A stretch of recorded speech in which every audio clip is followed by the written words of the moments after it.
Yan bang mapapangasawa ko? Mukha siyang katulong na pinulot sa palengke. Sigaw ni Caleb, ang mayamang tagapagmana na sa pilitang pinakasal sa anak ng yaya ng kanyang lola. Walang class, walang ganda, walang karapatang maging Villa Gracia. Sabay-sabay ng bouquet sa sahig habang pinagtatawanan ng buong entourage ang payak at tahimik na babaeng si Lyra. Ngunit bago pa siya tuluyang apihin, tumayo si Lyra, tuwid ang likod at apoy ang mga mata. Hindi ako pinipilit sa kasalang to, pero tandaan mo, pag ako ang minahal ng lola mo, ako ng boss mo.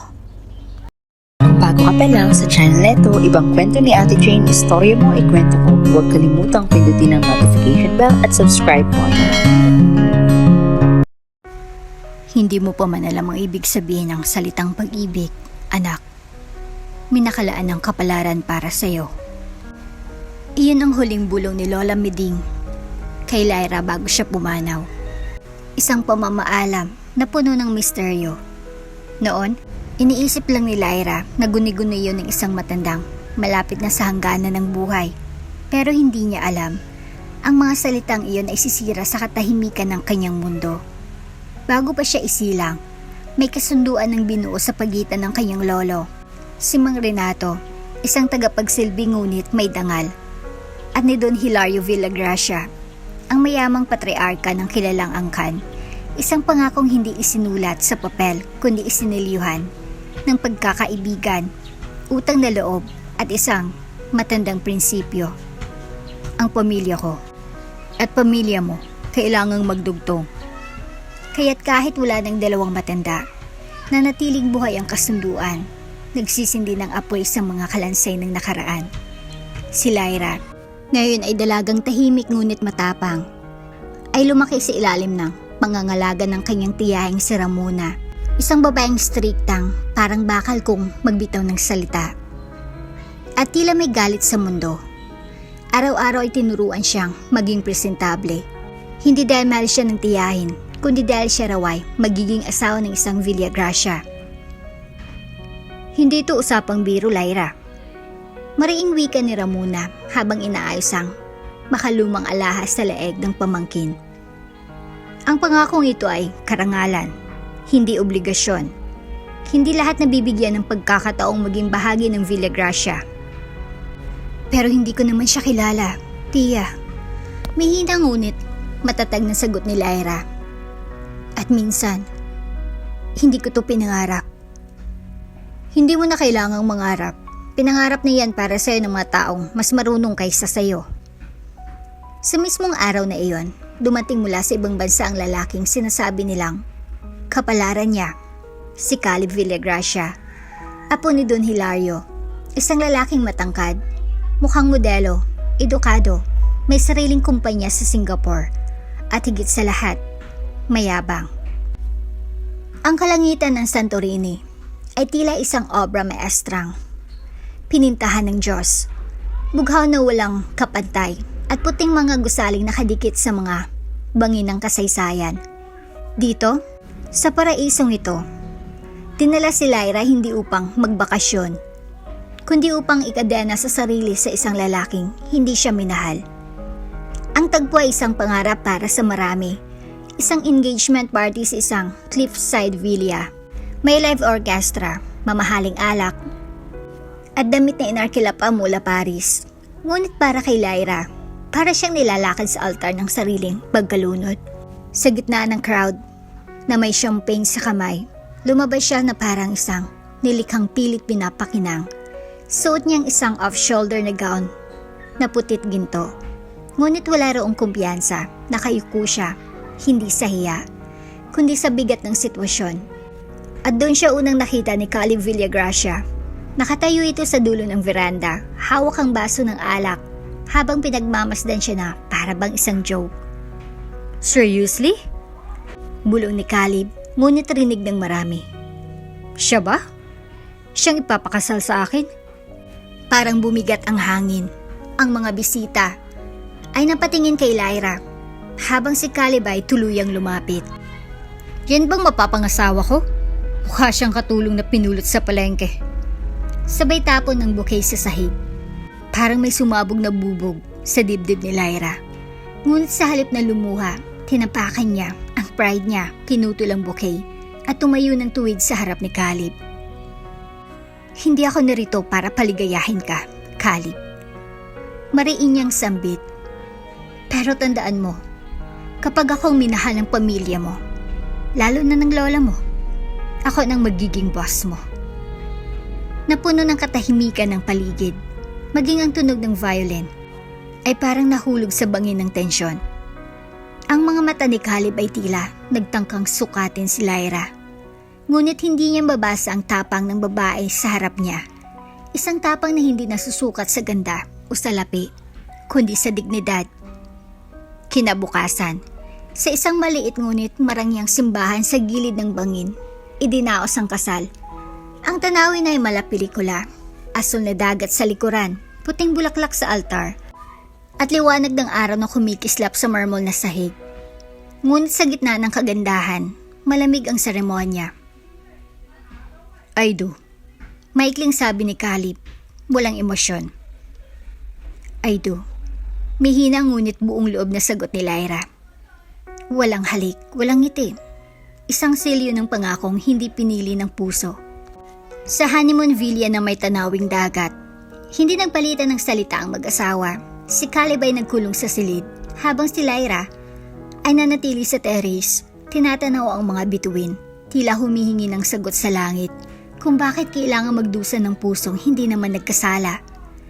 Ngunit sa gitna ng katahimikan ng gabi, nagising si Lyra sa hampas ng hangin. Lumabas siya sa veranda at nakita si Caleb nakatayo, lasing, nakatingin sa kawalan habang umiinom mula sa bote ng alak. Wala kang plano matulog?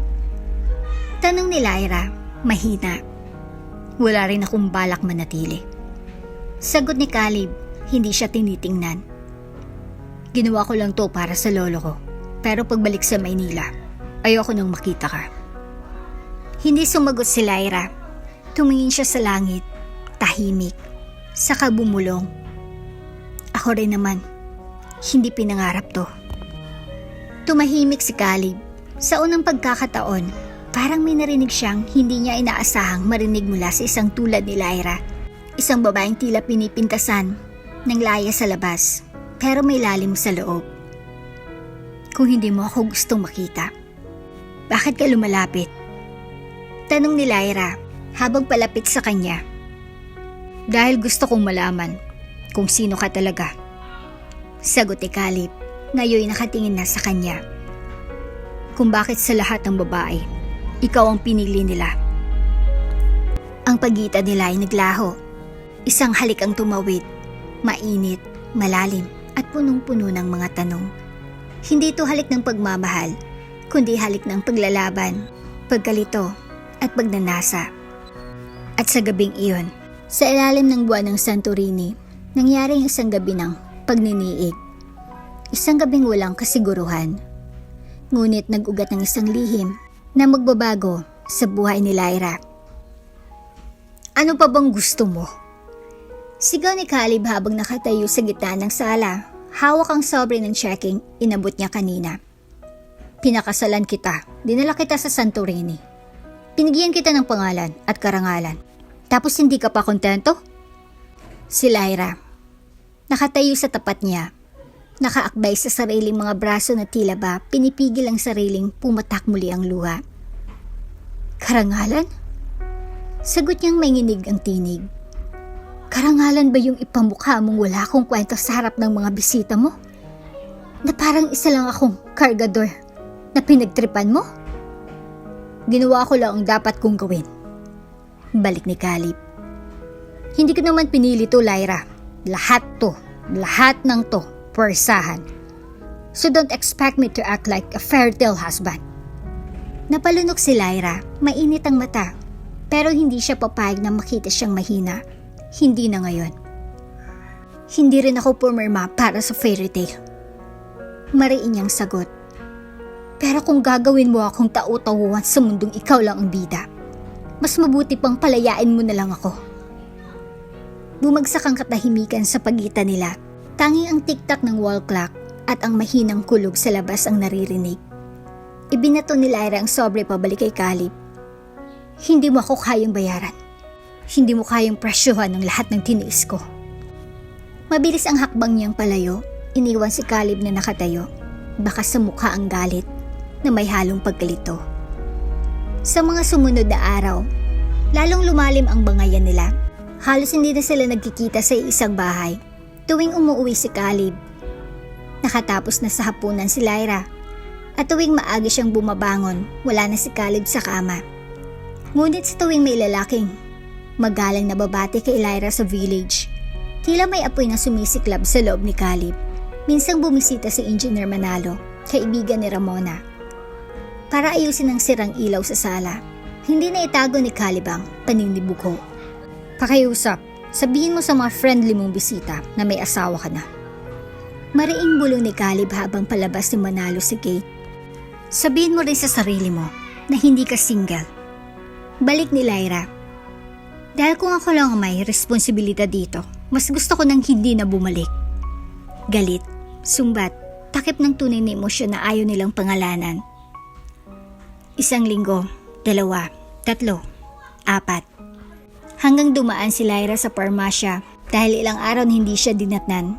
Akala niya stress lang, pagod, gutom. Pero nang tumambad ang 2 linya sa pregnancy test, nanginig ang kanyang mga tuhod. Hindi siya makapagsalita, hindi siya makagalaw. Humawak siya sa tiyan, parang may hawak siyang maliit na sikreto na hindi niya alam kung ikatutuwa o ikatatakot. Buntis ako. Bulong niya sa sarili. Buntis ako. Naisip niya si Caleb pero agad niyang itinanggi sa sariling ideya. Hindi niya kayang harapin ang panibagong panunumbat. Hindi niya kayang ipilit ang isang bata sa isang lalaking hindi man lang kayang tanungin kung kumakain na siya.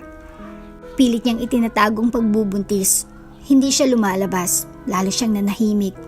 Sa gabi, hawak niya ang tiyan, tila nakipag-usap sa munting buhay sa loob. Hindi ko man alam kung paano kita bubuhayin, pero hindi kita pababayaan. Isang gabi, habang umuulan sa labas, napansin ni Caleb na walang ilaw sa kwarto ni Lyra. Wala rin siyang naririnig na kaluskos. Napaisip siya, pero binaliwala. Hanggang sa bigla niyang narinig ang malakas na lagabog mula sa banyo. Tumakbo siya, bukas ang pinto, at sa loob, nakita niya si Lyra. Nakaupo sa sahig, namumutla, duguan ng palda, at yakap-yakap ang sariling siya na parang pinipilit pigilan ang pag-alis ng isang bagay na hindi niya nakayang pigilan. Lyra! Mabilis siyang lumapit pero bago pa siya makalapit, umiling si Lyra. Wag mo akong hawakan. Napalahod si Caleb. Lyra, anong nangyayari? Walang nangyayari. Mahina pero matalim ang sagot. Hindi mo kailangang malaman. Hindi mo kailangang alalahanin. Tumulang luha ni Lyra, hindi dahil sa sakit, kundi dahil sa lungkot ng pagkawala. Sa gitna ng ulan, ng dugo, at ng panginginig, wala siyang kasama, wala siyang nasabihan, at higit sa lahat, wala siyang masasandalan. Wala siyang pinangarap na anak, pero nang dumating, buong puso niyang tinanggap, at ngayon, nawala na, bago pa man niya ito mahawakan. Hindi sinabi ni Lyra ang totoo kay Caleb. Sa sumunod na araw, nagkunwari siyang nadulas lang, lagnat lang, walang seryoso, at si Caleb, bagamat may kutob, hindi na nagtanong. Sa kanyang silid, humiga si Lyra, napapikit. Ngunit ang katahimikan ay parang sigaw sa loob ng kanyang dibdib. Isang lihim na siya lang ang may alam, isang anak na siya lang ang nagluksa, at isang puso na muling nadurog. Habang ang ama ng bata, hindi man lang nakaramdam ng pagkawala. Maagang umalis si Lyra nang walang paalam. Wala siyang iniwang liham, walang text, walang kahit anong bakas kundi ang tahimik na kwartong tinlugan niya sa mansyon. Naiwan ang isang maliit na larawan ng kanilang kasal sa Santorini. Sa ibabaw ng dresser, nakangiti siya sa litrato, ngunit peke ang lahat.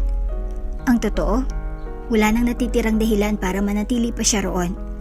Sa loob ng bus na patimog, tahimik siyang nakaupo, yakap ang isang itim na backpack. Sa loob nito ay ang kanyang mga simpleng damit, isang maliit na notebook, at ang pinakamasakit sa lahat, isang sonogram ng sanggol na hindi niya na mahahawakan.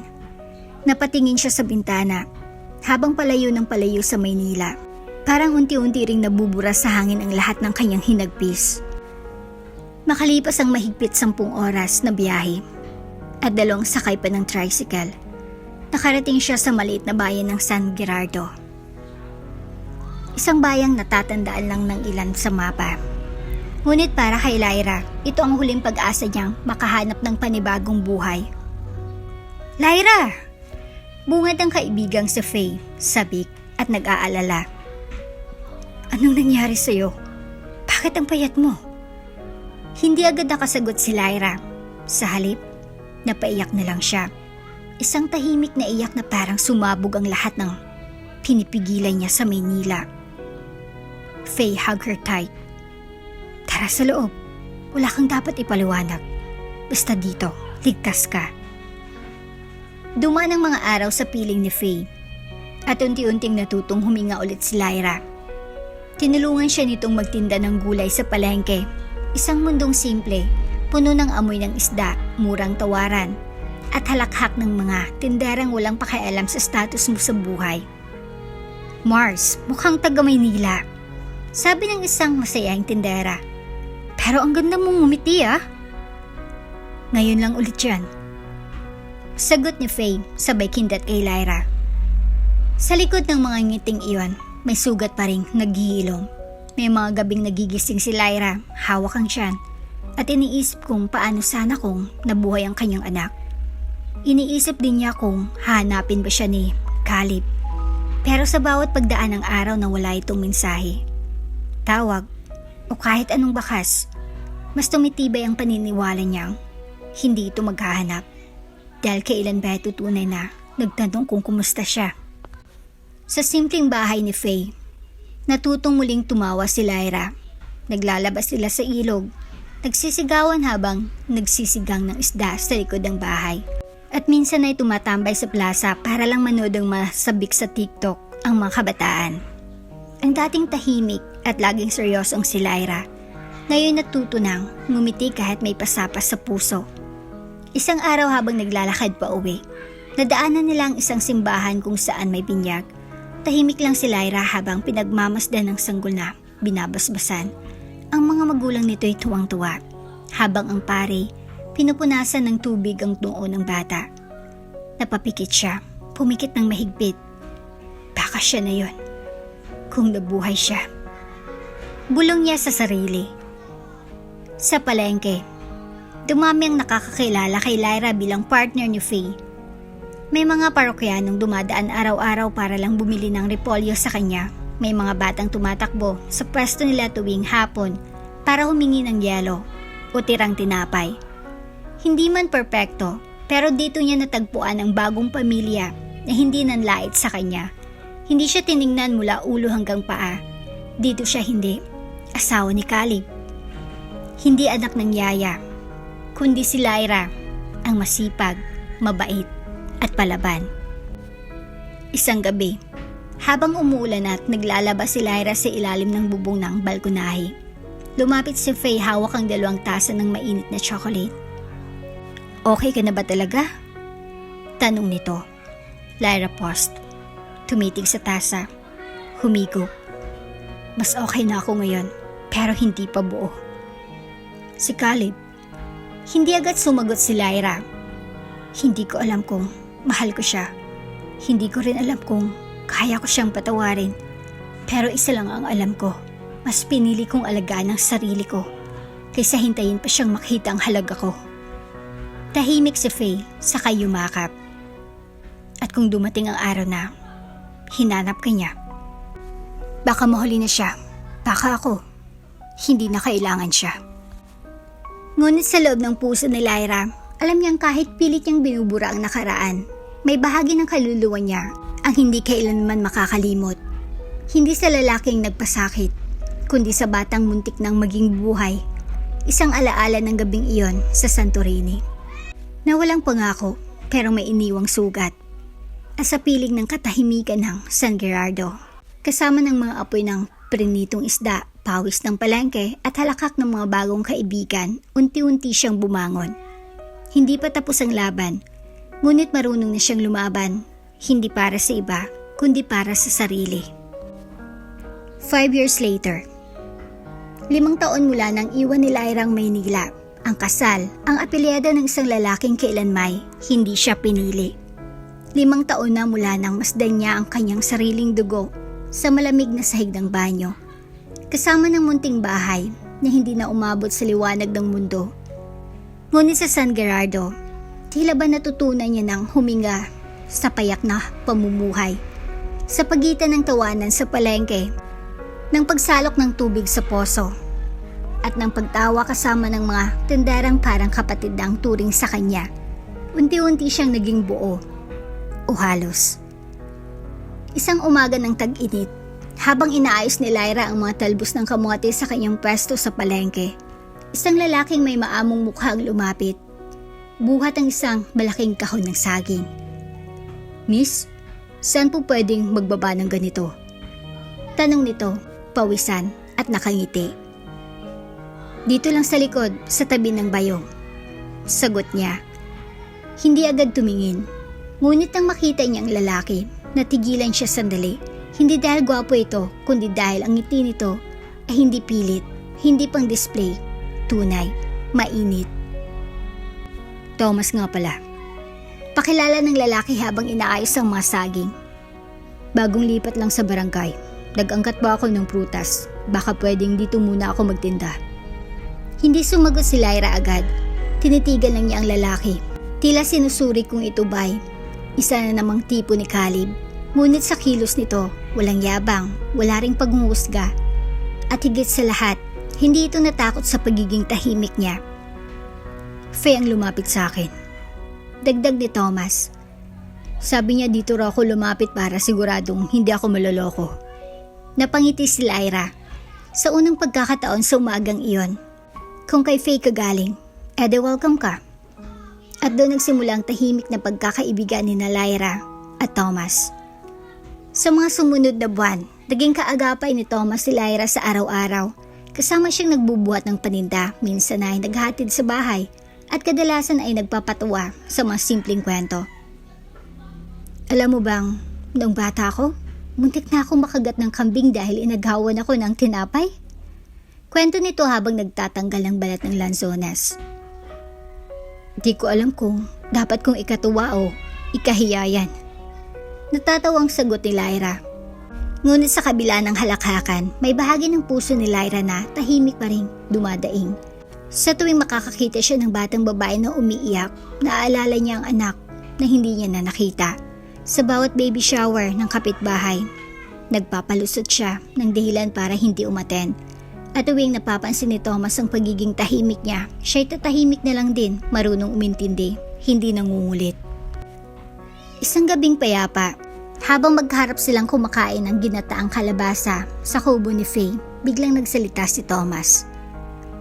"Alam mo Lyra, napansin ko lang, parang buo ka na, parang may piraso kang hindi na bumalik." Hindi siya sumagot, hinayaan niyang magpatuloy ito. "Hindi mo kailangang sabihin kung ano yon. Gusto ko lang malaman mo. Kahit anong kulang pa sa'yo, hindi ka kailanman naging mas mababa sa paningin ko." Tumigil ang kutsara ni Lyra sa gitna ng hapag, nanatili siyang tahimik, pero sa sulok ng kanyang mata, may namuong luha. Hindi niya sinabing totoo, hindi niya binuksan ang kahon ng nakaraan, ngunit sa titig ni Thomas, naramdaman niyang may isang taong handang mahalin kahit ang sirang bahagi niya. Sa paglipas ng mga taon, naging natural na bahagi ng araw-araw ni Thomas. Tinanggap na rin ito ng mga tindera, ng mga kapitbahay, at pati ng mga bata sa palengke. Pero sa puso ni Lyra, maingat siyang bumuo ng pader.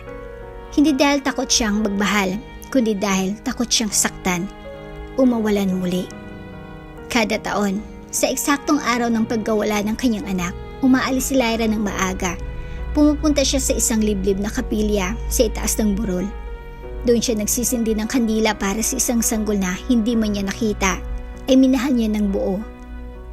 "Kung buhay ka ngayon, 5 taong gulang ka na." Bulong niya sa hangin. "Sana marunong ka nang magbilang." Sana marunong ka rin gumiti. Sa mga panahong iyon, walang sinuman ang kasama ni Lyra, ni Faye, ni Thomas, ni sinuman dahil ang sakit na iyon ay kanya, tanging sa kanya. Ngunit sa bawat pagluha niya sa loob ng kapilya, unti-unti ring nababawasan ang bigat sa kanyang dibdib.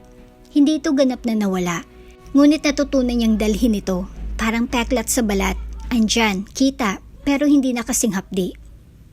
Minsang inabot siya ng ulan habang pauwi galing kapilya. Sumalubong si Thomas na may dalang payong.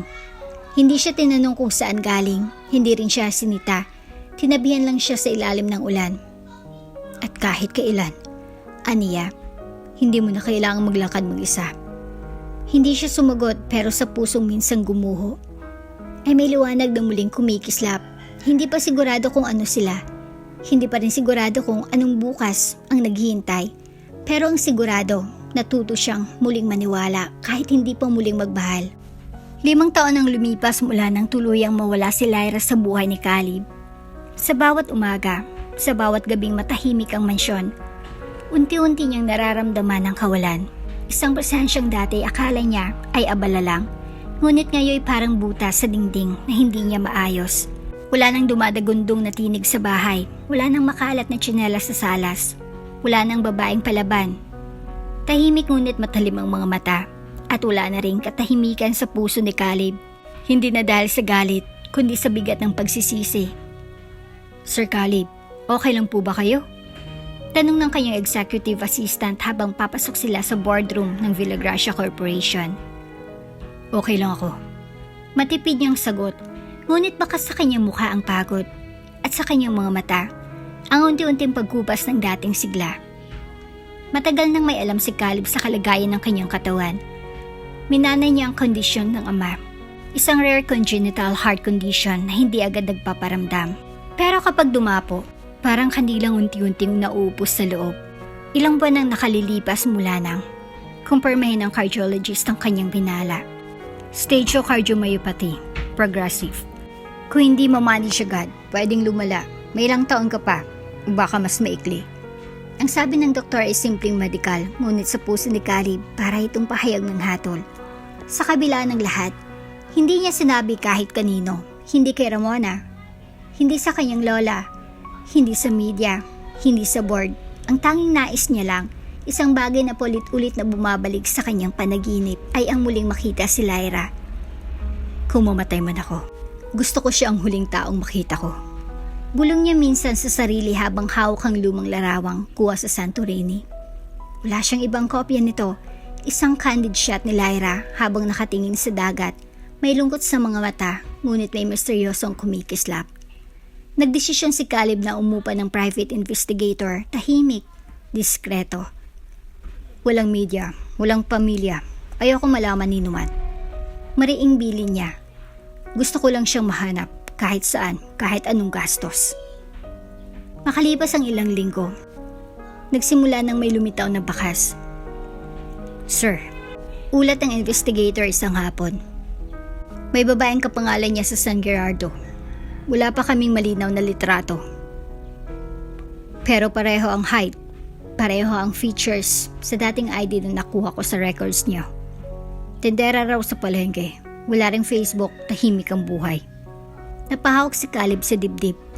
Hindi dahil sa sakit, bagamat naroon pa rin ito, kundi dahil sa kaba. Sa San Gerardo, probinsyang halos hindi niya naririnig, lugar na malayo sa alon ng syudad, tahimik. Mapagkumbaba, ganun din si Lyra. Magsasabi sana siya ng dahilan sa Bordeaux pang umalis. Ngunit pinili na lang niyang mag-leave of absence nang walang paliwanag. Iniwan niyang lahat, negosyo, meeting, papel, yaman. Nagdala lang siya ng ilang damit, gamot, at lumang larawan ng Santorini na laging nasa bulsa ng kanyang coat. Sa biyahe papuntang San Gerardo, hindi may kakailang pagbabago sa kanyang hitsura. Payat na siya, may itim na bilog sa ilalim ng mata, at sa bawat hakbang may bigat, parang may tinik sa kanyang dibdib na unti-unting sumasaksak sa bawat paghinga. Ngunit hindi ito sapat para tumigil siya. Lyra, bulong niya habang nakatingin sa bintana ng van na pauwi sa bayan. Kahit sabihin mong ayaw mo na, kailangan kong marinig yun. Hindi ako papayag na sa panaginip lang kita muling makakausap. Pagdating niya sa bayan, simpleng lodge lang ang tinuluyan niya, walang alingas-ngas. Walang may kilala sa apelyedong Villagracia. Lumabas siya sa palengke ng hapon na iyon. Tila hinahanap ang isang mukha na halos 5 taon niya nang hindi nasisilayan. Dumaan siya sa haning ng mga gulay. May kumakaway, may nagtatawanan, ngunit walang Lyra. Maya-maya, may batang nagtakbo sa isang pwesto. Ate Lyra! Ate Lyra! Ubus na po yung itlog!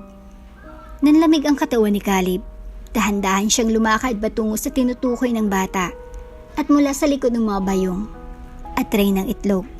Lumitaw ang isang babaeng tila mas simple ang ayos, mas payapa ang mukha, ngunit hindi kailanman malilimutan ng puso niya. Si Lyra. Nag-angat ito ng paningin, nagkita ang kanilang mga mata, at sa isang iglap, parang huminto ang paligid. Si Lyra, biglang natigilan, nabitawan ang hawak na basket, parang nakakita ng multo ng isang buhay na pilit niyang kinalimutan. Si Caleb halos hindi makahinga. Hindi dahil sa karamdaman, kundi dahil sa bigat ng damdamin, muli niyang nakita ang babaeng akala niya'y tuluyang nawala.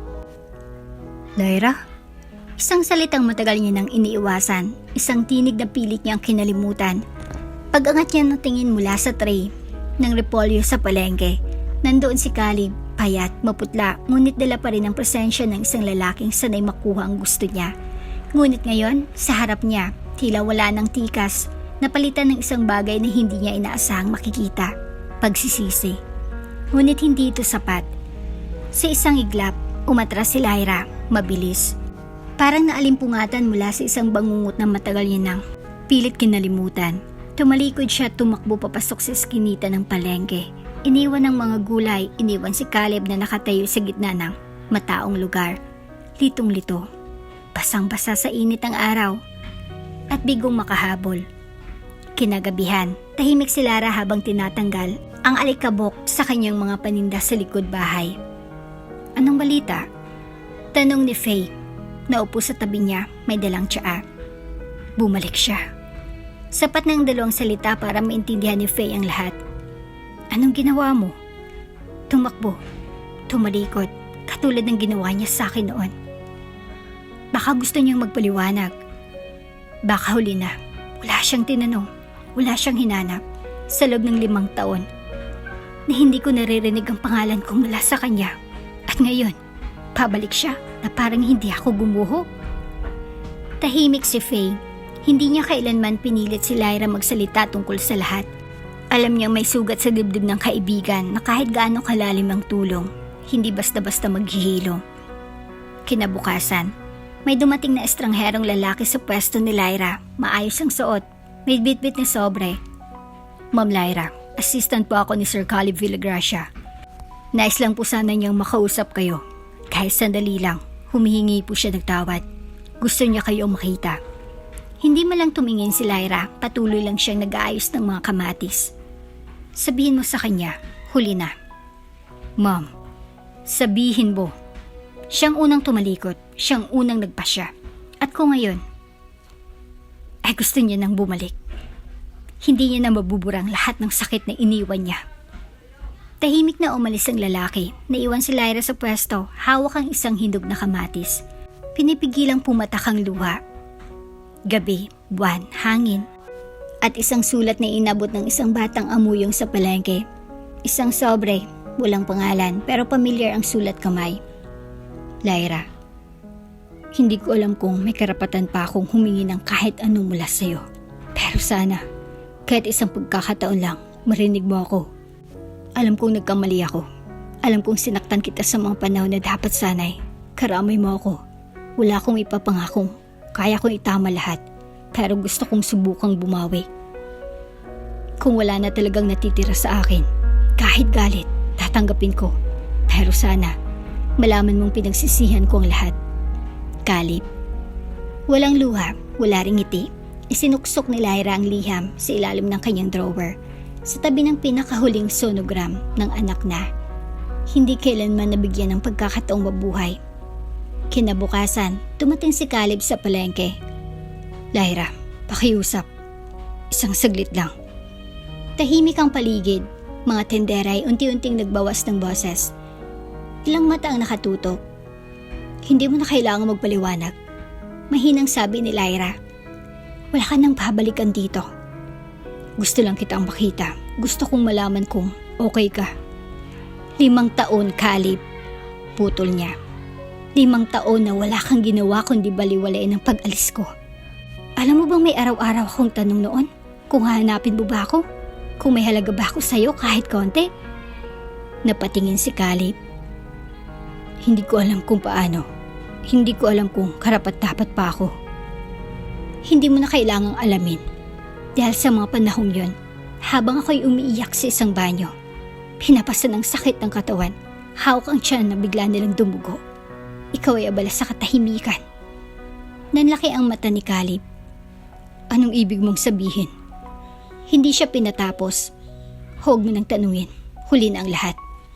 Tumalikod si Lyra, ibinagsak ang huling salitang parang kutsilyong pinilit niyang hindi gamitin sa loob ng maraming taon. Pag-alis niya, naiwan si Caleb sa gitna ng palengke. Hindi alam kung saan siya lulugar. Sa paligid, wala ni isang tinig, lahat ay napayuko, maging ang hangin. Tila tumigil sa pag-ikot. At sa unang pagkakataon, nalasahan niyang sakit na iniwan ng katahimikan. Isang dagok na hindi pisikal. Isang paniningil na hindi kailangan ng salita. Maagang dumating si Lyra sa palengke. Inayos niya ang mga paninda, tiniklop ang tolda, at sinalubong ang araw na tila ba isang bagong simula. Ngunit sa dibdib niya may banayad na kaba dahil ilang araw nang hindi nagpakita si Caleb. Akala niya tapos na. Akala niya tapos na rin ito. Hanggang isang umaga habang abala siya sa pagtanggap ng sukli mula sa isang suki. Biglang napahinto ang mga tao sa paligid. Napansin niyang unti-unting tumahimik ang palengke. May mga tindera na napatingin sa dulo ng bangketa. May mga nanay na humawak sa anak nila. At ilang mga lalaking nagbaba ng bayong. Paglingon niya, andun si Caleb, nakatayo sa gitna ng kalsada, suot ang simpleng polo, ngunit ang presensya niya ay muling nagdala ng bagyo sa pusong pinilit niya ng patahimikin. Lyra, sigaw nito. Hindi siya gumalaw, hindi siya sumagot. Mabilis ang lakad ni Caleb, hindi alintana ang mga mata ng mga tao. Hindi ininda ang putik o siksikan ng palengke hanggang sa tumapat ito sa pwesto niya.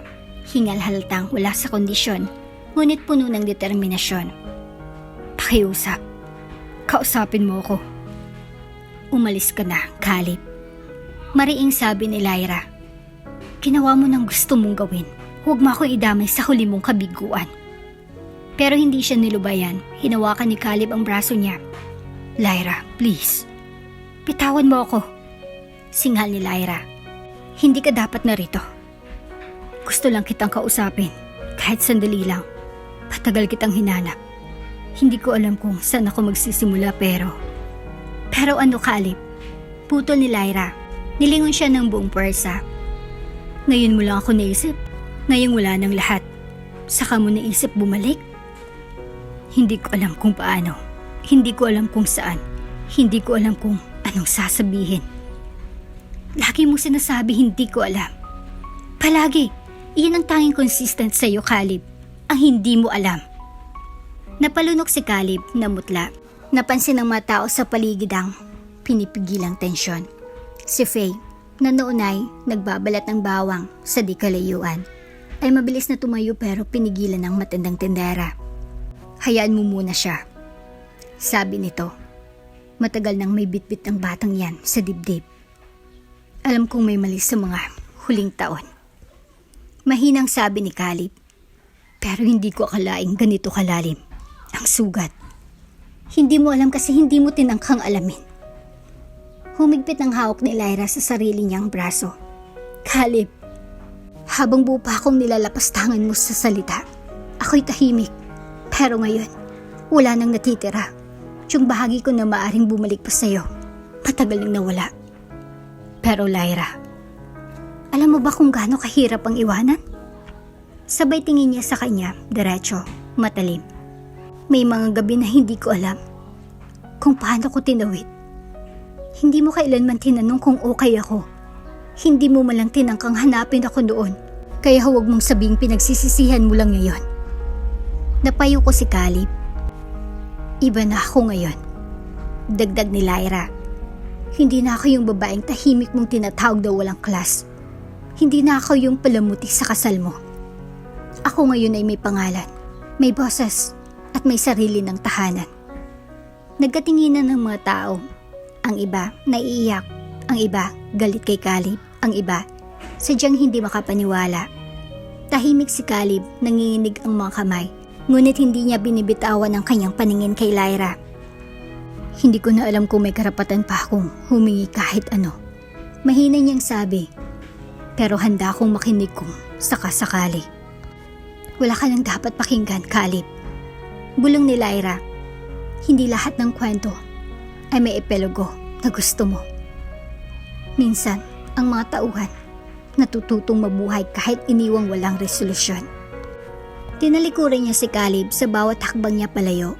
Mas umiigting ang sikip sa dibdib ni Caleb. Gusto niyang sumigaw, gusto niyang humabol. Ngunit hindi na siya sigurado kung karapat-dapat pa siyang pakinggan. Hindi niya alam ang buong kwento. Hindi niya alam ang kirot na hindi niya inalam. At iyon ang pinakamasakit sa lahat. Ilang araw nang lumipas mula ng tahasang tanggihan ni Lyra si Caleb sa harap ng maraming tao. Akala ng lahat, iyon ang wakas. Na sa wakas, bumitaw ng lalaking minsan niyang minahal at nasaktan. Ngunit nagkamali sila. Isang umagang abala nag-aayos ng paninda si Lyra. Muling namutla ang isa sa mga tindera. Ayun na naman siya. Napalingon si Faye. Sino? Sino pa? Yung ex-asawa ni Lyra. Mula sa dulo ng palengke, muli na namang sumulpot si Caleb. Suot ang simpleng t-shirt, ngunit dala pa rin ang presensya ng isang lalaking sanay sa kontrol. Ngunit ngayon, iba ng titig nito. Hindi mapagmataas, kundi mapagbantay. Hindi ito lumapit kay Lyra agad. Sa halip, tumayo ito sa tapat ng pwesto ni Thomas. Good morning. Ako nga pala si Thomas. Bati ni Thomas habang nag-aayos ng mga bayabas. May kailangan po ba kayo? Saglit siyang tinitigan ni Caleb bago sumagot. Ikaw si Thomas? Opo. Kaibigan ka ni Lyra? Ngumiti si Thomas, bahagyang inilagay ang kamay sa baywang. Kaibigan, kapartner, at kung minsan, tagapagtanggol. Hindi sumagot si Caleb, ngunit ang pagsiklab ng ngit-ngit sa kanyang dibdib ay hindi niya na maitago. Hindi man diretsahang sinasabi, ramdam niyang may malalim ng koneksyon si Thomas at Lyra, at iyon ang ayaw niyang tanggapin. Makalipas ang ilang minuto, lumapit si Caleb kay Lyra na noon ay abala sa pagtimbang ng gulay. Lyra, makakausap ba kita? Wala akong oras, sagot niya. Hindi man lang siya tinitingnan. Hindi mo ba ako pwedeng pakinggan kahit saglit lang?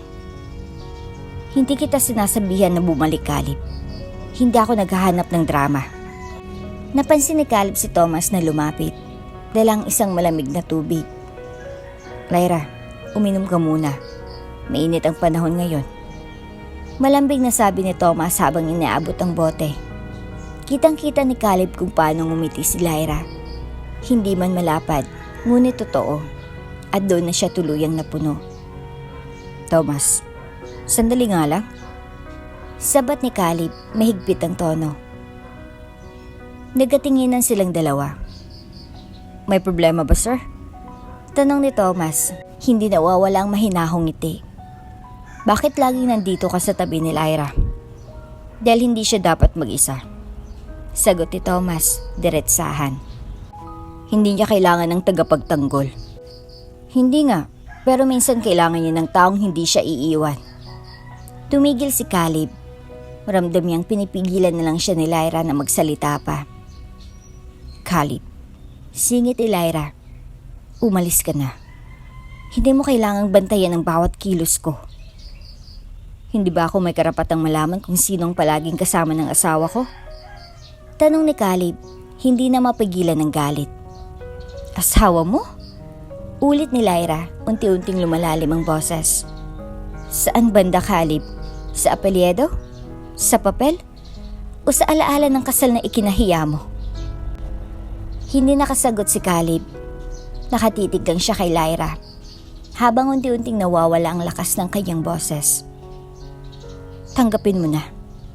Hindi ka na bahagi ng buhay ko ngayon. Bulong ni Lyra. Maya-maya, biglang napahawak si Caleb sa dibdib niya. Hindi malakas ang kilos, ngunit pansin ni Lyra ang biglaang pagbagal ang paghinga nito. Caleb? Wala to. Mahinang sagot ng lalaki. Init lang siguro. Ngunit alam niya, nararamdaman niya, ilang linggo nang palala ng palala ang mga ganitong sandali.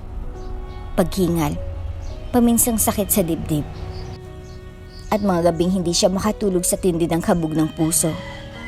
Hindi niya kayang sabihin kay Lyra, hindi pa ngayon.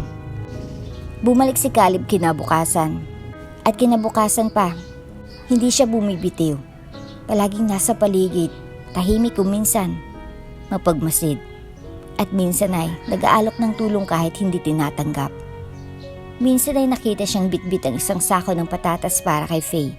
Minsan ay nahuli siyang nakaupo sa gilid ng palengke. Tahimik na pinapanood si Lyra mula sa malayo. Hindi ito ang Caleb na kilala nila noon. Pero para kay Lyra, hindi pa rin sapat ang pagsusubaybay para mapawi ang sugat ng nakaraan. Hindi mo ako maibabalik sa dati, Caleb. Sambit niya minsan, hindi tumitingin sa kanya. Hindi mo ako maibabalik sa taong handang magmahal ng buo. Hindi ko naman gustong ibalik ka. Gusto ko lang malaman mo na hindi ako susuko ngayon.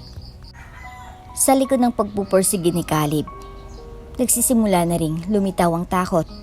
Takot na hindi lamang sa pagiging huli, kundi sa posibilidad na may taning na ang panahon niya na hindi pa niya sinasabi kahit kanino.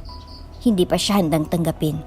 Pero bawat madaling araw, naginigising siya ng mabilis na tibok ng puso. Paulit-ulit ang tanong sa isip niya. Aabutan ko pa ba siyang patawarin ako? At kung hindi, may saysay pa bang pagising kinabukasan?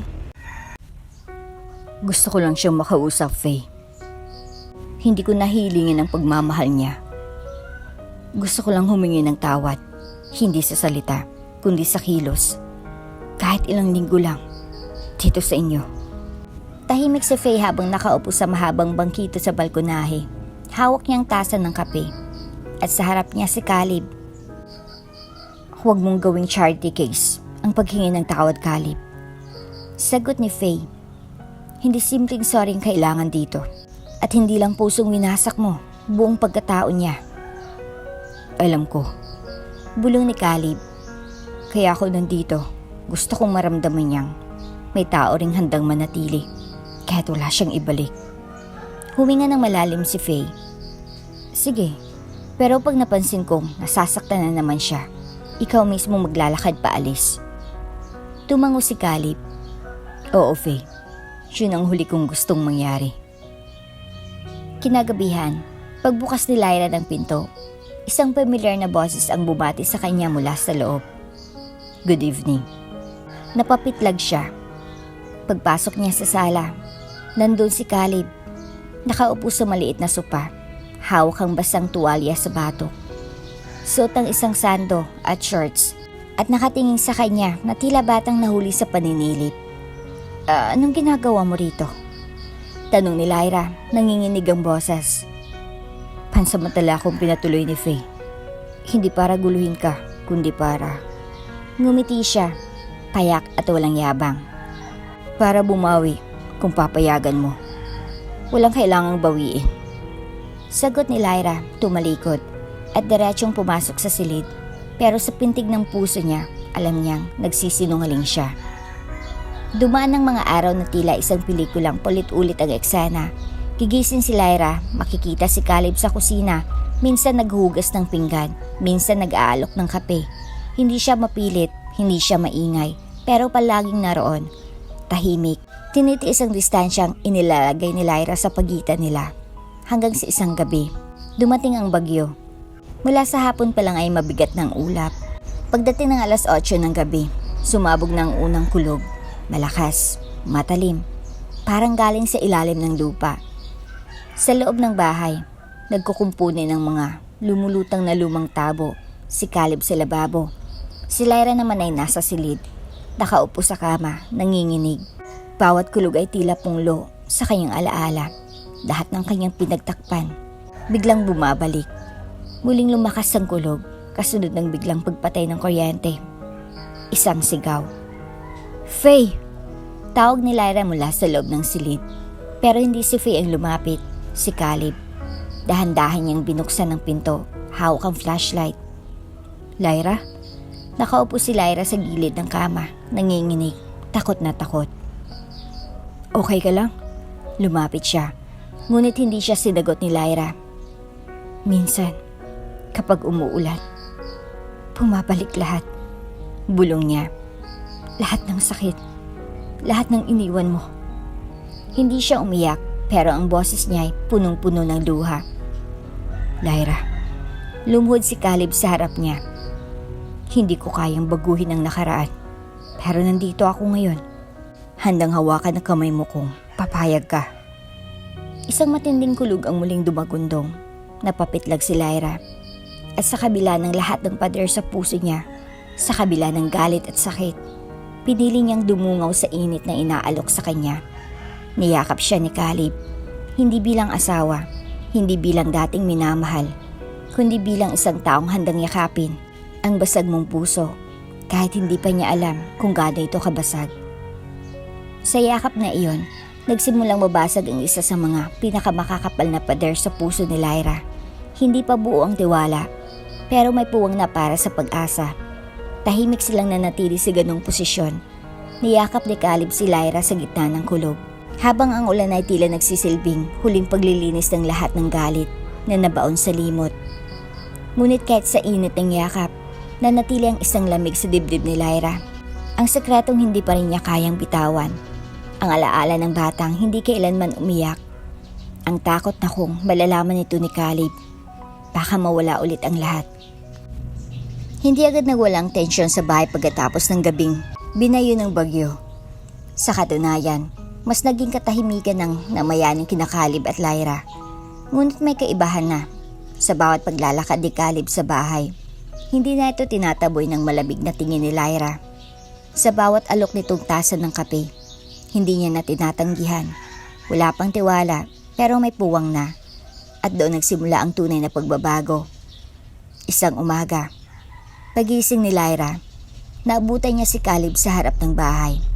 Nagtatapos ng mga damo sa maliit nilang bakuran, pawisan, putikan, at tila hindi alintan ng sikat ng araw. "Hindi mo na kailangang gawin yan," sabi ni Lyra, nakaakbay sa pinto. "Gusto kong tumulong." Maikling sagot ni Caleb. "Hindi ako sanay pero natututo." Napatitig si Lyra. Dati, ayaw nitong madumihan ng sapatos. Ngayon, nakalubog sa putik ang mga paa nito at may ngiti pa sa mukha habang nagbubunot ng damo. Pagdating sa palengke, nagulat ang mga tindera. "Sir Caleb, kayo ba yan? Nagtitinda ng itlog? Nagbibilang ng sukli?"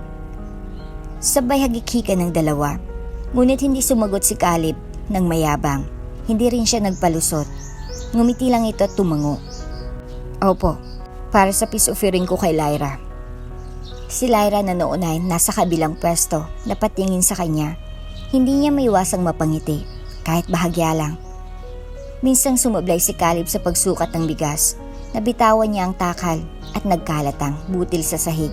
Akmang yayakapin ni Lyra ang ulo niya sa inis.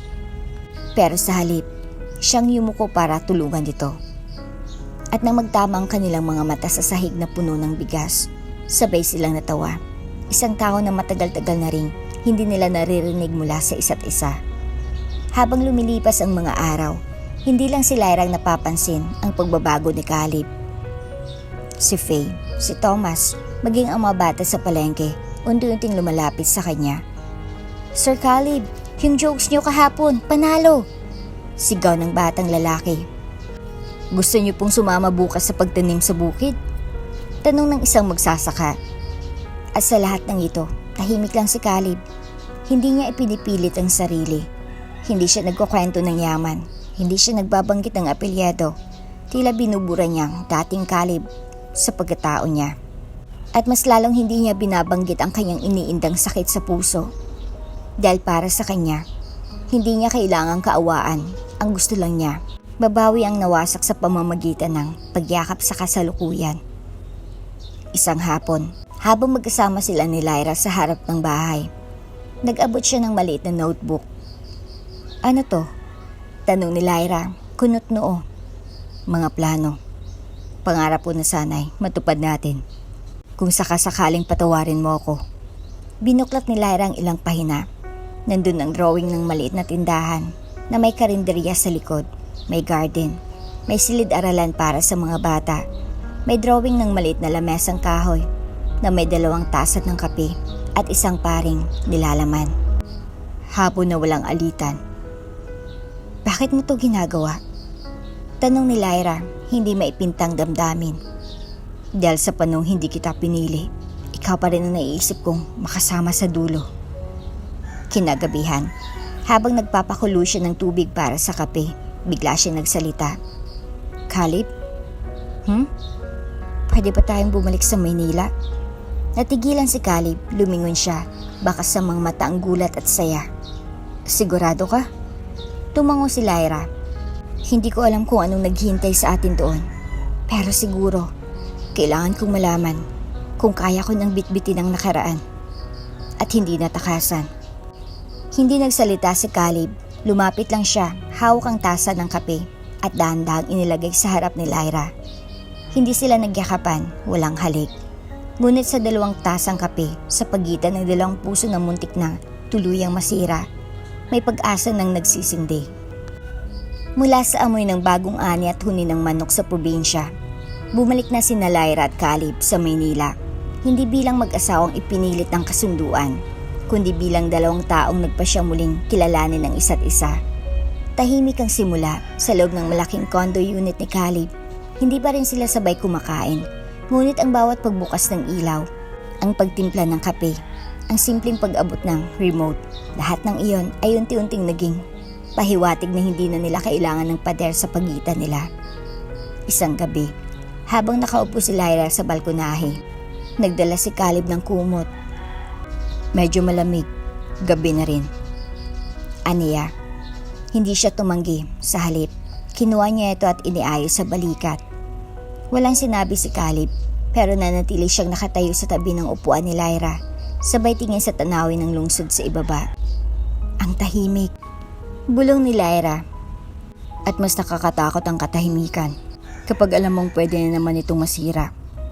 Sagot ni Caleb, marahan. Hindi siya sumagot, pero sa gabing iyon, sa unang pagkakataon matapos ang matagal na panahon, natulog siya ng mahimbing. Makalipas ang ilang linggo, sa gitna ng bagong ritmo ng kanilang pamumuhay, nagsimula silang pag-usapan ng posibilidad ng muling pagsisimula. Gusto ko sana, sabi ni Caleb isang umaga habang nag-aalmusal sila. Kung papayag ka, magkaroon tayo ng pamilya. Napahinto si Lyra, dahan-dahang inilapag ang kutsara. Hindi niya agad nasagot. Wala tayong kailangang madaliin. Dagdag ni Caleb. Pero kung sakaling dumating ang tamang panahon, gusto kong malaman mo, handa ako. Handa akong maging ama. May ngiti sa labi ni Lyra, ngunit sa loob-loob niya, may bagyong muling sumisiklab. May bigat sa dibdib na matagal nang kinikimkim. Isang lihim na patuloy niyang kinakatakutan. Makalipas ang ilang araw, habang naglalakad siya pauwi galing sa community outreach na sinalihan niya, napadaan siya sa ubigay ni klinik na minsan na rin niyang binalikan noon. Tumigil siya sa harap ng pinto. Huminga ng malalim at sa isang iglap pumasok siya. Hindi na siya kailangan pang tanungin ng receptionist. Kilala pa siya ng doktor. Mabilis ang konsultasyon, mas mabilis ang pagyuko ng ulo ng doktor nang matapos ang ilang pagsusuri. Lyra, malumanay ang titig ng doktora. Dahil sa naging komplikasyon mo noon, may posibilidad na hindi ka na makabuo ulit. Nanigas ang katawan ni Lyra sa isang iglap. Bumalik ang sahig ng lamig ng banyo. Noong gabing iyon, bumalik ang pakiramdam ng kawalan. Hindi siya umiyak sa harap ng doktor, pero paglabas niya, dumiretso siya sa simbahan at naupo sa pinakalikod na bangko. Panginoon, paano ko sasabihin sa kanya? Hindi agad nakauwi si Lyra. Si Caleb ay tila may kutob, ngunit hindi siya nangulit. Nang gabi ring iyon, umuwi si Lyra, tahimik, walang halakhak, walang kwento. Okay ka lang? Tanong ni Caleb habang inaabot ang baso ng tubig. Tumango lang siya, ngunit ang bigat sa mata niya ay hindi maitago. Kinabukasan, habang inaayos ni Caleb ang ilang dokumento sa bahay, nilapitan siya ni Lyra. Caleb, kailangan nating mag-usap. Agad niyang inihinto ang ginagawa. Umupo si Lyra sa harap niya. Hawak-hawak ang isang maliit na envelope. Hindi niya ito iniabot, sa halip. Tinitigan lang niya si Caleb, diretso sa mata. May komplikasyon ako noon pa. Matagal ko nang alam, pero hindi ko pa kayang sabihin sa'yo. Hindi agad nagsalita si Caleb. Mahalaga kasi sa akin na buo pa ako. Kapag sinabi ko sa'yo ang totoo, baka isipin mong wasak na ako. Lyra, hindi ko na kayang magkaanak, Caleb. Halos hindi na mapigil ang luha niya. Hindi ko na kayang ibigay sa'yo ang pamilyang gusto mo. Tahimik si Caleb, matagal. Nakasandal lang siya sa upuan, hawak ang baso ng tubig. Hanggang sa dahan-dahan siyang tumayo, nilapitan si Lyra, lumuhod, at hinawakan ang mga kamay nito. Wala akong sinabing gusto kong magkaanak para lang maramdaman kong buo tayo. Gusto kong magkaanak dahil gusto kong lumago ang pagmamahal natin. Pero kung ang buhay tayo lang, sapat na yun. Pero Caleb, walang pero Lyra. Mariin niyang sambit, mahal kita. Hindi dahil kaya mong magbigay, kundi dahil ikaw mismo ang pinili kong mahalin. Umiyak si Lyra, hindi mapigilan. Hindi dahil sa lungkot, kundi dahil sa bigat ng pagbitaw ng isang takot na matagal niya nang pasan. At sa gitna ng sala, sa pagitan ng basag na pangarap at buo nilang pag-asang muli, niyakap siya ni Caleb. Hindi nila alam kung saan hantong ang landas na tinatahak nila ngayon. Ngunit sa yakap na iyon, alam niyang kahit walang anak, hindi kailanman magiging kulang ang isang pag-ibig na totoo. Isang umaga ng linggo, habang nag-aalmusal sina Caleb at Lyra sa maliit na veranda ng kanilang kondo, biglang tumunog ang doorbell. Nagkatinginan sila, hindi sila umaasang may bisita. Pagbukas ni Caleb ng pinto, naroon sina Faye at Thomas. Bitbit ang dalawang bayong ng pagkain at isang basket ng prutas. Surprise! Bati ni Faye sa bayakap kay Lyra. Namiss ka na namin. Akala ko kayo tatanda na sa San Gerardo. Biro ni Caleb, pilit na pinapawi ang biglaang kabog ng dibdib niya sa pagkakita kay Thomas. Biglaan lang ang punta, sagot ni Thomas. May kinuwang seminar si Faye sa Maynila, naisip naming dumaan. Habang nagtatawanan ng mababae, tahimik si Caleb. Pinakanakang sumusulyap kay Thomas, lalo na tuwing nagtatawanan ito at si Lyra.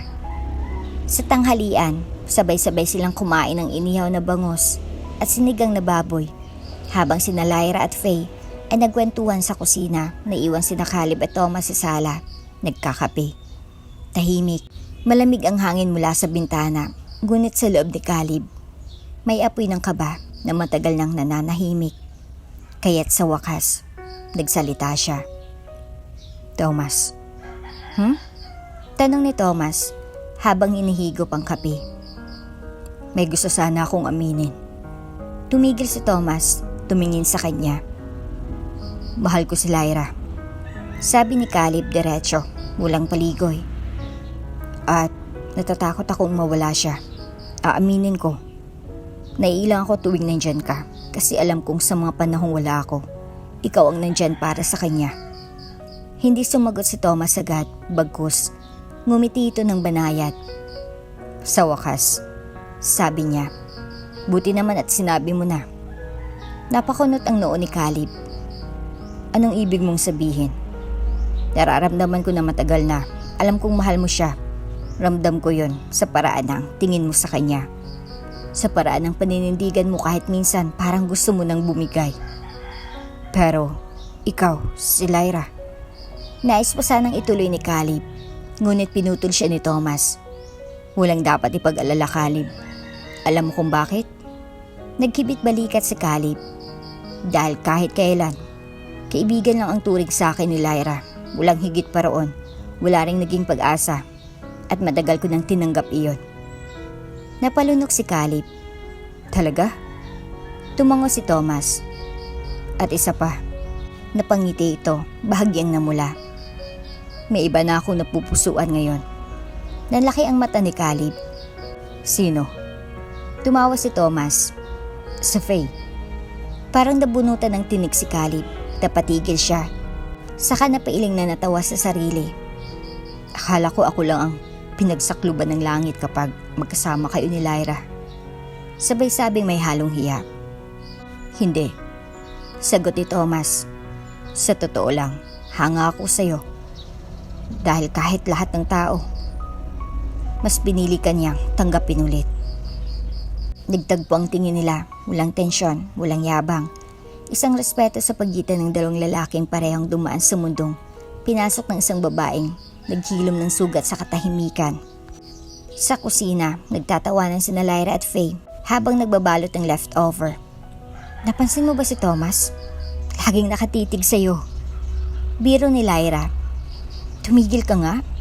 Sabay kurot ni Faye sa braso niya. Ikaw kayang dapat kiligin. Iba na si Caleb ngayon. Aminin mo.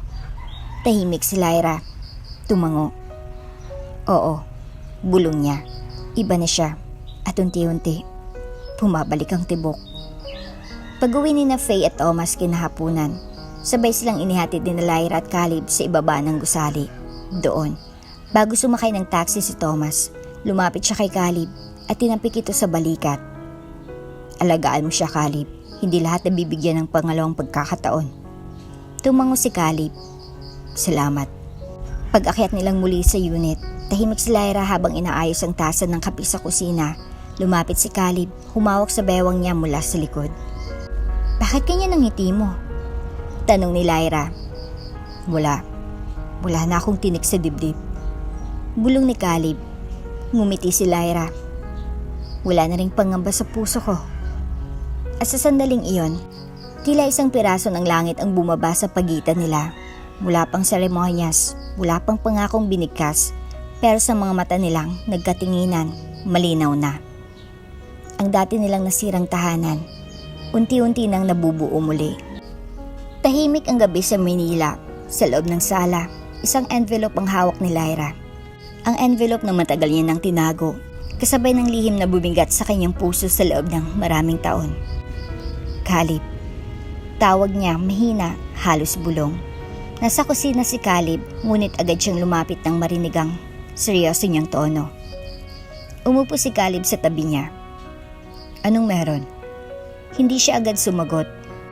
Tinitigan lang niya ang envelope. Saka ito ibinaba sa mesa. Sa halip na ibigay, nagsimulang magsalita si Lyra. Naalala mo noong gabi na nakita mo akong umiiyak sa CR? Yung gabing pinuntahan mo ako at tinanong kung ayos lang ako? Tumango si Caleb. Oo.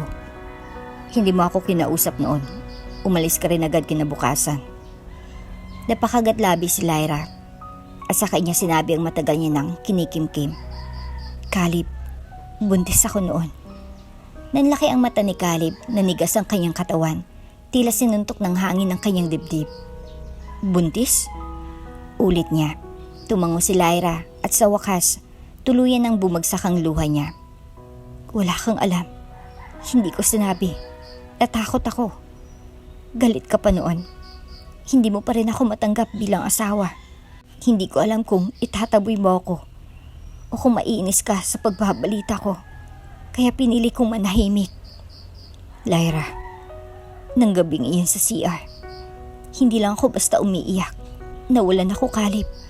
Nawalan tayo. Natigilan si Caleb, hindi agad umabot sa kanyang ibig sabihin. Nalaglag ang bata, Caleb.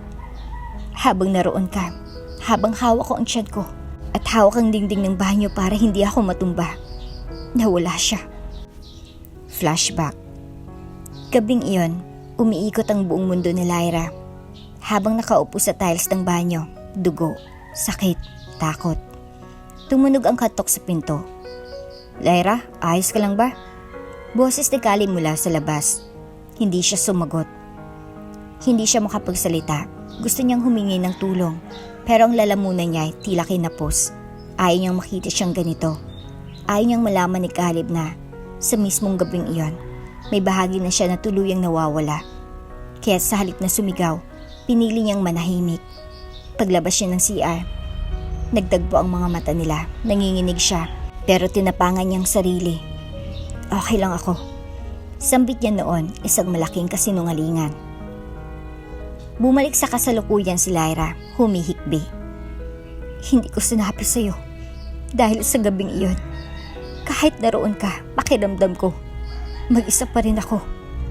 Napalood si Caleb sa harap niya. Hindi niya maipintang mukha. Galit, guilt, kirot, at pagnanais sa sanay, nabawi niya ang mga panahong iyon. Lyra, Diyos ko. Bulong ni Caleb. Sorry. Sana tinanong kita. Sana hindi ko pinabayaan ang pagkakataon. Umiling si Lyra. Wala kang alam. Wala kang alam dahil hindi ko sinabi. Pero totoo ang sakit. Araw-araw. Habang iniisip kong dapat may batang naglalakad sa bahay na to ngayon, iniisip ko kung kasalanan ko. Kung kulang ako. Kung sinumpa akong maging walang saysay na babae. Hindi. Mariing sabi ni Caleb, hawak ang kanyang pisngi. Hindi mo kasalanan. At kahit kailan, hindi ka naging kulang. Niyakap niya si Lyra, mahigpit. Puno ng pangungulilat, paghingi ng tawad. Kahit hindi sa kanya ang pagkakamali. At sa gitna ng katahimikan, habang bumabaha ang luha nila, bumulong muli si Caleb. Ngayong alam ko na, mas lalong mahal kita. Dahil kahit sa gitna ng sakit, nanatili ka, tumayo ka, nabuhay ka. At ngayon, kasama mo ako, hindi na ako aalis. Pagkalma ng lahat, si Caleb naman ang nagsimulang magsalita. Mabagal, mababa ang boses. Lyra, may dapat din akong aminin. Napalunok si Lyra. Ano yon? May sakit ako sa puso. Minana ko sa ama ko. Hindi pa malala pero hindi rin sigurado kung hanggang kailan ko pa kayang tumayo, tumakbo, huminga ng ganito. Nabigla si Lyra. Ayaw kong sabihin nun kasi baka isipin mong ginagamit ko to para maawa ka. Pero ngayon, sa harap mo, habang pareho tayong basag, wala na akong ibang mas gustong gawin kundi harapin lahat, kasama ka. Nanlumo si Lyra sa balita. Hindi siya makagalaw. Hindi siya makapagsalita. Ang lalaking mahal niya, na ilang ulit niyang itinulak palayo, ay unti-unting nawawala ng oras.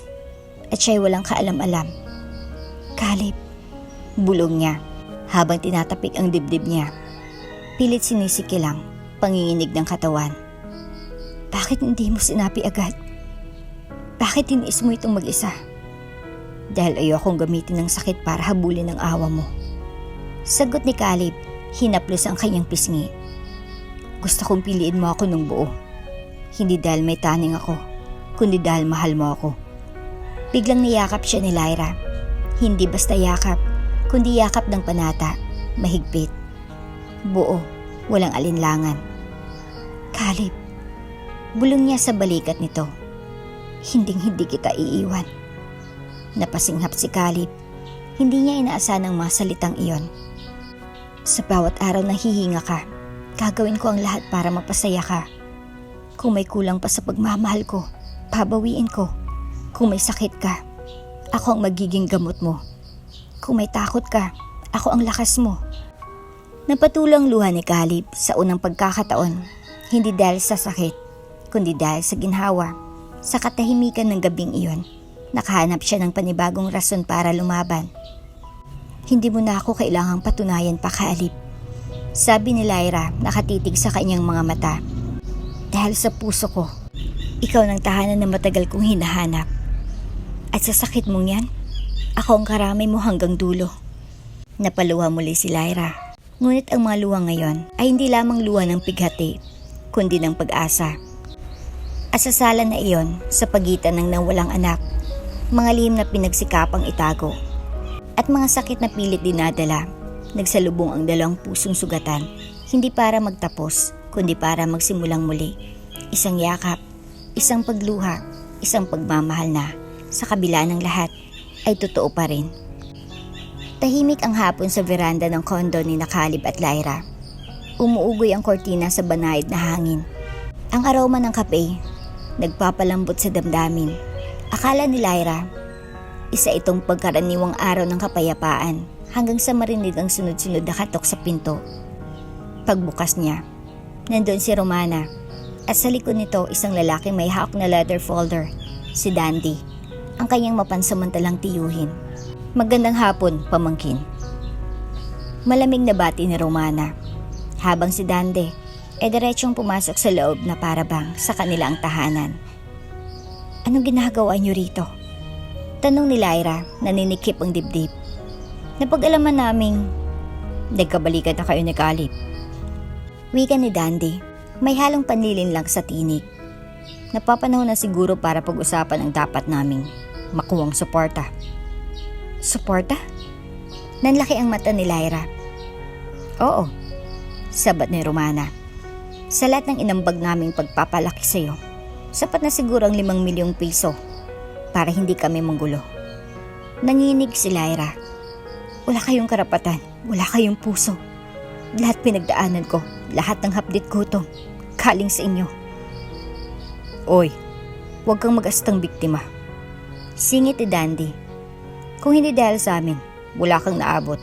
Utang mo sa amin ang buhay mo. Ulang utang ang batang sinaktan, pinagbuhatan, at ipinagpalit sa pera. Singhal ni Lyra. Bumunghalit ang tao si Dandy. Aba, lumalaban ka na ngayon. Saan mo ba nakuha yung tapang na yan?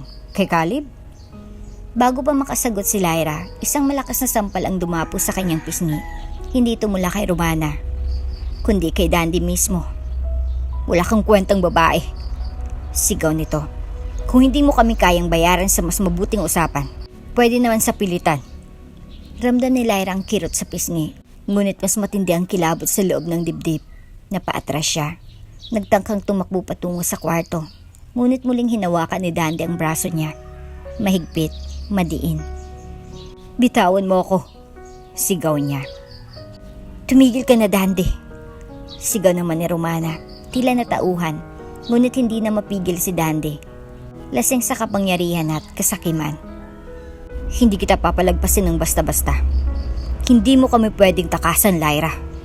Ngunit bago pa muling manakit si Dandy, isang tinig ang tumama sa hangin, mahina ngunit matalim. Bitawan mo siya. Nasa hallway si Caleb, pawisan, nanginginig. Ngunit nanlilisik ang mga mata, dahan-dahan siyang lumapit.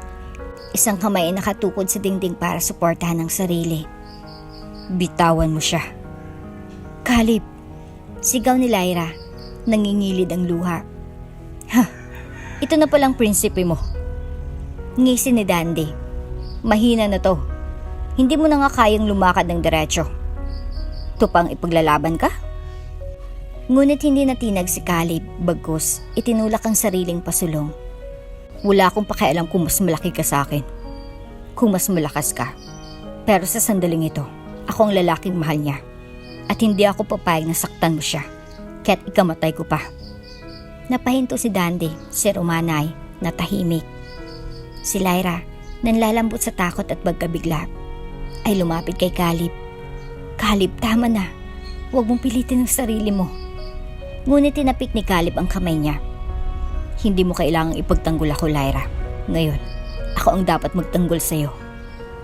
Tumalikod siya kay Lyra at hinarap si Dandy.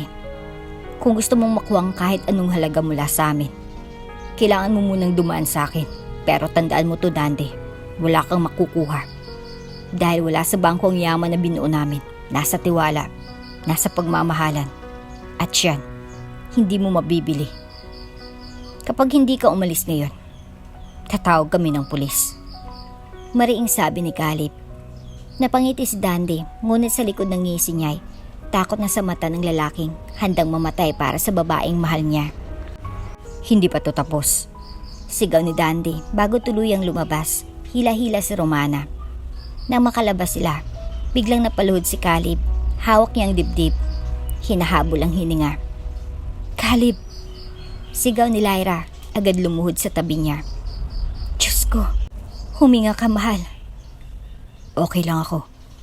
Bulong ni Caleb, pinipilit ngumiti. Worth it iyon. Niyakap siya ni Lyra, mahigpit. Buong lakas ang kanyang puso. Hindi ko nahayaang mangyari ulit yun. Hindi ka na masasaktan. Ako nang mag-aalaga sa iyo, Caleb. Ako nang magiging lakas mo. At sa pagkakaupo nila sa sahig ng kanilang tahanan, pawis, luhaan, at hinihingal. Naroon ng dalawang pusong buo, kahit sugatan, dalawang taong mas piniling protektahan ng isa't isa kaysa sumuko sa takot. Doon nakita ni Lyra ang lalaking handang mamatay para sa kanya. At sa parehong sandali, napagpasyahan niyang siya naman ngayon ang mabubuhay para kay Caleb. Hindi ba man tuluyang humupa ang sugat sa pisngi ni Lyra? Inayos na ni Caleb ang lahat ng legal na hakbang. Sa tulog ng abogado ng pamilya ng Villagracia, ipinakulog si Dandy sa kasong physical assault, blackmail, at emotional abuse. Mabilis ang naging proseso. May mga lumutang na testigo sa probinsya, mga kapitbahay na dati ring biktima ng pananakit at pananakot ni Dandy. Isa-isang boses ang nagsanib para sa hustisya. Samantalang si Romana, tahimik na bumalik mag-isa sa lumang apartment na dati nilang tinutuluyan. Ilang linggo matapos ang insidente, dumating ito sa bahay ni Lyra. Hindi dala ang dating tikas, hindi nakaayos, wala ng makeup, wala na rin kapal ng mukha, kundi isang matandang babaeng bit-bit, ang basang supot ng tinapay, at lahat ng bigat ng kanyang konsensya. Hindi ako magtatagal. Bungad ni Ramona. Hindi makatingin ng diretso kay Lyra. Gusto ko lang humingi ng tawad. Tahimik si Lyra. Sa likod niya naroon si Caleb, pero hindi siya sumingit. Hinayaan niyang si Lyra ang humawak sa sarili niyang desisyon. Nagawa ko yun. Hindi dahil gusto kong manakit. Pagpapatuloy ni Ramona. Kung may natira man akong kabutihan sa puso, alam kong kinain yun ni Dandy. At pinilit ko nalang lunukin ang takot ko sa kanya sa tagal ng panahon. Napalunok si Lyra. Ang damdaming akala niyang galit lang. Gayon ay halo-halong awa, pangunawa, at kirot. Mabait ka pa rin, kahit kailan. Sabay abot ni Ramona ng supot ng tinapay. Ito lang ang kaya kong iabot, pero sana kaya mong patawarin ako, hindi lang bilang tiyahin, hindi lang bilang nakaraan, kundi bilang isang taong pagod na ring mabuhay sa galit. Dahan-dahang lumapit si Lyra, tinanggap ang tinapay, at kasabay nito ang paumanhin. Tia Ramona, hindi ko malilimutan ang lahat ng ginawa mo, pero naniniwala akong kahit ang mga pusong pinatigas ng sakit, kayang lumambot kung bibigyan ng pagkakataon. Pinapatawad na kita. Ramdam ni Caleb ang pangingilid ng luha ni Ramona. Wala nang nasabi pa kundi, salamat anak. At tuluyang umalis. Ilang buwan nang lumipas. Ang buong paligid ay puno ng puti, pilak at asol. Ang hardin ng isang lumang ancestral mansion ay muling nabuhay sa gitna ng mga bulaklak, violin music, at pag-indak ng hangin. Hindi na itong kasalang puno ng pilitan at panunuya. Ngayon, ito ay kasalang bunga ng matibay na desisyon ng pinanday ng luha at ng pag-ibig na pinili araw-araw. Si Lyra, sa kanyang simple ngunit eleganting gown, ay hindi ng babaeng tinawag na mukhang katulong. Siya ngayon ang babaeng piniling mahalin, hindi dahil sa utos ng mga lolo, kundi dahil siya mismo ang puso ng tahanan. Si Caleb, bagamat hindi pa lubusang malakas, ay tila nagniningning sa altar mula sa harap. Tinitigan niyang dumarating na si Lyra at walang ibang laman ang mga mata kundi buong-buong pagmamahal at pangakong hindi na kailanman bibitiw. Nang magtagpo ang kanilang mga kamay, kapwa sila napangiti, hindi dahil sa excitement, kundi dahil alam nilang napagdaanan na nila ang lahat. Wala nang atrasan ha? Biro ni Lyra, bahagyang naiiyak. Gayon pa? Sagot ni Caleb, kung kailan ikaw ng dahilan kung bakit araw-araw pa rin akong humihinga. Sa harap ng ilang piling bisita, sina Faye, Thomas, mga kaibigan sa probinsya, ilang staff ng Villagracia Foundation, muling ikinasal sina Lyra at Caleb. Ngayon ay hindi na bilang tagapagmana, at obligado, kundi bilang dalawang pusong sinubok ng tadhana at nagpasyang manatili. Matapos ang kasal, hindi sila lumipad sa ibang bansa. Sa halip, sinimula nilang Villagracia Reyes Foundation, isang tahanan at scholarship center para sa mga batang ulila at batang inabuso. Kung hindi tayo mabibigyan ng sariling anak, wika ni Lyra habang binabantayan ang mga batang masayang naglalaro. Gagawa tayo ng daan para maging mas magulang sa mas marami. Si Caleb, nakaupo sa tabi niya, hinawakan ng kanyang kamay. Minsan nakala ko, mawawala na ako sa mundo nang hindi ko man lang naranasang magmahal ng buo. Pero dumating ka. Nagkatinginan silang dalawa. Sa pagitan nila, naroon ng isang tahanang hindi na kailangan ng pintuan dahil sa mga mata nila, naroon ang langit. At kung tatanungin mo si Lyra kung masaya na siya, ito ang isasagot niya. Masaya ako kasi minahal ko siya sa panahong halos wala na siyang lakas. At minahal niya ako kahit sa panahong pakiramdam ko'y wala akong halaga. At kung tatanungin mo si Caleb kung anong hindi niya pinagsisihan sa buong buhay niya, yung araw na pinili kong ipagtanggol siya kahit ako'y nanghihina na. Kasi sa araw ding yun, pinili niya akong alagaan habang buhay. At ang simula ng isang buhay na hindi perpekto. Pero ito ang buhay na totoo, puno ng luha, sakit at paghilom. At isang pag-ibig na kahit kailan, hindi na muling iniwan. Makalipas ang ilang buwan mula sa muling kasal nina, Caleb at Lyra, tahimik na namuhay ang dalawa sa piling ng mga batang kanilang tinutulungan sa itinatag nilang foundation.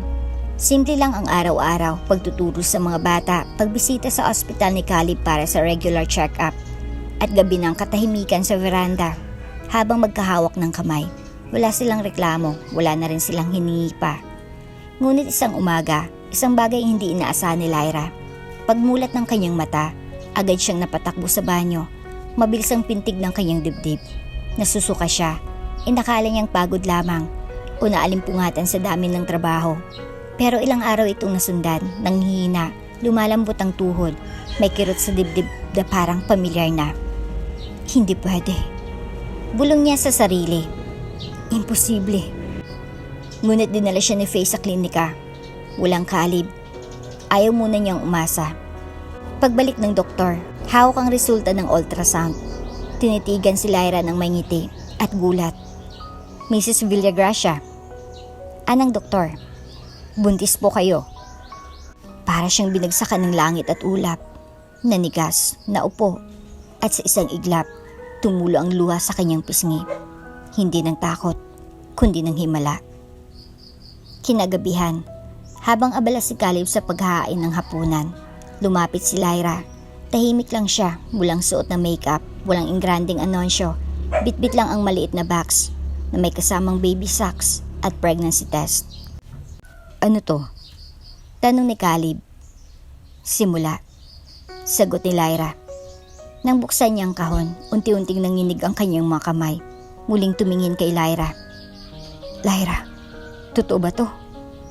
Tumango siya. Nangingilid ang luha. Oo, Caleb. Magiging tatay ka na. Nanlambot si Caleb. Mabilis siyang lumapit. Niyakap si Lyra ng buong higpit. Halos hindi siya humihinga. Akala ko, hindi na pwede. Akala ko sapat na yung ikaw at ako. Pero binigay pa rin niya. Binigay niya ang hindi natin hinihingi. Dahil alam niyang kayang-kaya nating pangalagaan ang biyayang to. 9 months later, ang dating tahimik na bahay ay napuno ng iyak. Isang malusog ng batang lalaki na ipinanganak sa madaling araw. Pinangalanan nila itong Elijah Caleb mula sa salitang Yahweh is my God. At ang panalangin tinugon sa tamang panahon. Sa ospital, habang hawak ni Caleb ang kanyang anak at nakatingin kay Lyra, hindi na siya nagsalita. Tumulo na lamang ang luha niya. At si Lyra, sa kabila ng pagod, ay ngumiti dahil sa unang pagkakataon, hindi na lamang sila dalawa. 3 na sila. Ang Villagracia Reyes Foundation ay pinalawak. Ngayon, may dagdag na silid. Ang Elijah Wing, isang nursery para sa mga sanggol na iniwan, ngunit hindi kailanman nalimutan ng langit. At sa dulo ng lahat ng pinagdaanan nila, paninira, pagkakahiwalay, pagdadalamhati, kapatawaran. Nahanap nila ang pinakamatamis na gantimpala. Isang pamilya na buo. Isang tahanan na kahit sinubok ng sakit, pinili pa ring tumindig. At isang himalang nagpapaalala sa lahat. Walang imposible sa puso ng Diyos at sa pusong handang magmahal ng tapat. At dito na nga po nagtatapos ang ating kwento. Hanggang sa muli. Kung bago ka pa lang sa channel neto, ibang kwento ni Ate Jane, istorya mo, ikwento ko. Huwag kalimutang pindutin ang notification bell at subscribe button.